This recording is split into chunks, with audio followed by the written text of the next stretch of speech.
इसलिए मैं जेल से निकलने के बाद सबसे पहले मैं उस भूमि को नमन करना चाहता हूँ, चूमना चाहता हूँ जिस भूमि ने दशरथ मांझी को जन्म दिया।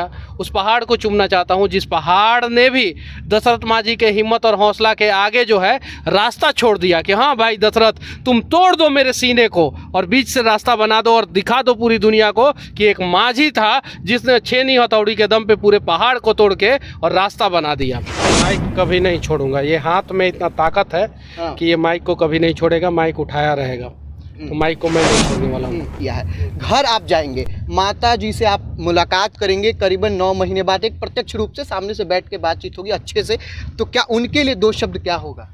बस इतना बात जानिए कि दुनिया में माँ के जैसा कोई नहीं, बस इससे ज़्यादा मैं कुछ नहीं कहूँगा। अगर मेरी माँ नहीं होती तो आज मैं जेल से बाहर नहीं होता, आज मैं इस मुकाम पे नहीं होता। सबको जब तमिलनाडु लेके जाया गया तो तमिलनाडु में क्या कुछ हुआ वहाँ पर? क्योंकि मनीष कश्यप आप लोगों को कुछ दिनों के बाद देखने को मिल जाएगा, 1-2 साल इंतज़ार कीजिए, सब चीज़ जो है वेब सीरीज के माध्यम से देखने को मिल जाएगा। अनी का जो है तबीयत ख़राब था, एम्स में इलाज चल रहा था, मैं जेल चला गया, उसके बाद से इलाज भी बंद हो गया उनका, फिर मैं निकला हूँ, मैं इलाज कराऊंगा उनका।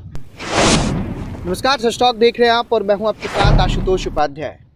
मनीष कश्यप जो हैं आज बेऊर जेल से रिहा हो गए और रिहा होने के बाद हजारों की तादाद में जो समर्थक हैं उनको देखने पहुंचे थे। जब मैं कल ग्राउंड रिपोर्टिंग कर रहा था उस दरमियान लोगों ने ये कहा कि मनीष कश्यप का एक दीदार करना चाहते हैं। कई अलग अलग जिलों से लोग पहुंचे थे। अब हमारे साथ मनीष कश्यप हैं, पहला इंटरव्यू है इनका सस्टॉक पे और हम इनसे बातचीत करेंगे कि आखिर 9 महीने के बाद आखिर जो आगे का समय होगा उसमें क्या कुछ ये करेंगे। रहे वनवास काट कर आए हैं, लोग कह रहे वनवास रहा आपका, अब आगे का जो काम होगा बिहार वासियों के लिए, देशवासियों के लिए, वो कौन सा कार्य मनीष कश्यप एक दृढ़ संकल्प के साथ लेके चल रहे हैं? बिहार का डीएनए है और बिहार का डीएनए का मतलब यही है कि अपने आप को राज्य के लिए, देश के लिए, समाज के लिए न्यौछावर कर दो। और हम लोग जो है अपना राज्य का काम और देश का काम लगातार करते रहेंगे, पहले भी करता था और आगे भी करता रहूँगा। हमेशा लोग ये सोचते थे कि मनीष कश्यप को जब तमिलनाडु लेके जाया गया तो तमिलनाडु में क्या कुछ हुआ वहाँ पर, क्योंकि मनीष कश्यप आप लोगों को कुछ दिनों के बाद देखने को मिल जाएगा, 1-2 साल इंतजार कीजिए, सब चीज़ जो है वेब सीरीज के माध्यम से देखने को मिल जाएगा।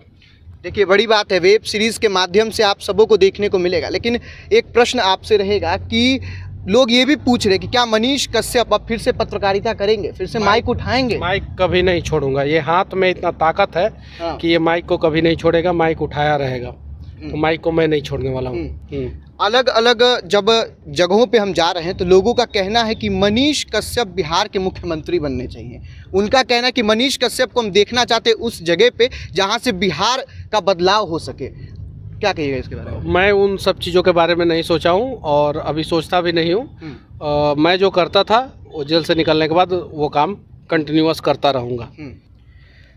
अभी आप तुरंत जेल से रिहा होने के बाद दशरथ मांझी के गांव पे पहुंच रहे हैं, अपने घर न जाके वहां जा रहे हैं, आखिर क्या कारण है? उस मिट्टी को चूमूंगा जिस मिट्टी ने दशरथ मांझी जैसे लाल को पैदा किया था, और उन्होंने जो है 20 साल में उनके गाँव के लोग, समाज के लोग, राज्य का नेता, सिस्टम किसी ने साथ नहीं दिया और 20 साल में अकेले दम पे छेनी हथौड़ी लेकर जो है उस पहाड़ को तोड़ दिए। तो हम लोगों को उनसे बहुत कुछ सीखने को मिलता है कि जीवन में कितनी भी बाधाएं आ जाए आप उससे घबराओ मत, बस छेनी हथौड़ी लेकर भीड़ जाओ, चाहे कितना भी बड़ा समस्या रूपी पहाड़ जीवन में क्यों ना खड़ा हो जाए, एक ना एक दिन वो समस्या रूपी पहाड़ जरूर टूट जाएगा। इसलिए मैं जेल से निकलने के बाद सबसे पहले मैं उस भूमि को नमन करना चाहता हूँ, चूमना चाहता हूँ जिस भूमि ने दशरथ मांझी को जन्म दिया।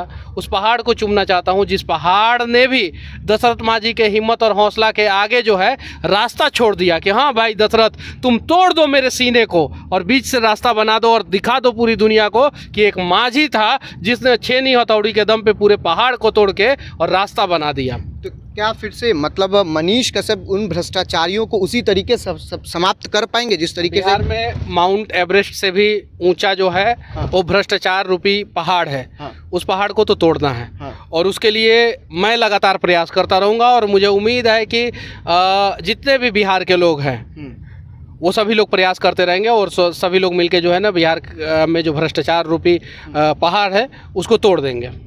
सबसे ज़्यादा बिहार के लोगों ने सफ़र किया चूँकि आप ज़रूर जेल में थे, लेकिन बिहार के लोगों ने इस चीज़ को अंदर से एक तरीके से झेला है कि नहीं भाई मनीष कश्यप जेल में है, और लोगों ने दृढ़ संकल्प के साथ बाहर कार्य भी किया है। घर आप जाएंगे, माता जी से आप मुलाकात करेंगे करीबन 9 महीने बाद, एक प्रत्यक्ष रूप से सामने से बैठ के बातचीत होगी अच्छे से, तो क्या उनके लिए 2 शब्द क्या होगा?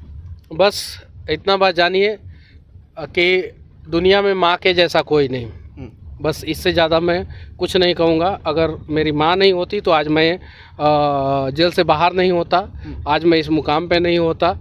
तो मेरी माँ जो है वो पढ़ी लिखी नहीं है, अनपढ़ इसलिए नहीं कह सकते हैं कि अगर कोई घर को भी चला रहा है तो वो बहुत काबिल है, लेकिन सरकार का जो लेखा जोखा होता है जिसमें कहा जाता है कि इस आदमी को ही पढ़ा लिखा कहा जाएगा, तो उस हिसाब से देखा जाए तो मेरी माँ पढ़ी लिखी नहीं है, लेकिन उन्होंने जो मेरे लिए किया है, मुझे पढ़ाया, मुझे इंजीनियरिंग कराया, और आज मैं जो भी हूँ माँ के वजह से हूँ। बस एक अंतिम प्रश्न, एक टीवी इंटरव्यू के दौरान आपने बताया कि आपकी नानी को कैंसर हो रखा है और आप ही उनका इलाज जो है वो एम्स में करवा रहे थे, और आईजीएमएस में दर दर भटकने के बाद, तो क्या लगता है अब आप 9 महीने बाद जा रहे हैं, कुछ इसके बारे में?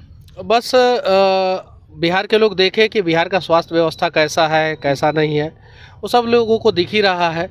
बस उसको बदलने के लिए सबको प्रयास करना होगा। मेरी नानी का तो जो है तबीयत ख़राब था, एम्स में इलाज चल रहा था, मैं जेल चला गया, उसके बाद से इलाज भी बंद हो गया उनका, और फिर मैं निकला हूँ, मैं इलाज कराऊंगा उनका। देखिए, अभी हमारे साथ मनीष कश्यप जी थे, जो कि अभी आज बेऊर जेल से रिहा हुए, और अब कुछ ही दिनों के बाद से एक तरीके से आप कह सकते हैं कि पूरे बिहार वासियों के बीच में उसी गरज के साथ माइक उठाकर रिपोर्टिंग करते हुए उस अंदाज में आप देख सकेंगे। फिलहाल आपकी क्या राय है, कमेंट बॉक्स में लिख के ज़रूर बताइएगा। आप देखते थे सच टॉक, मैं आपके साथ आशुतोष, धन्यवाद।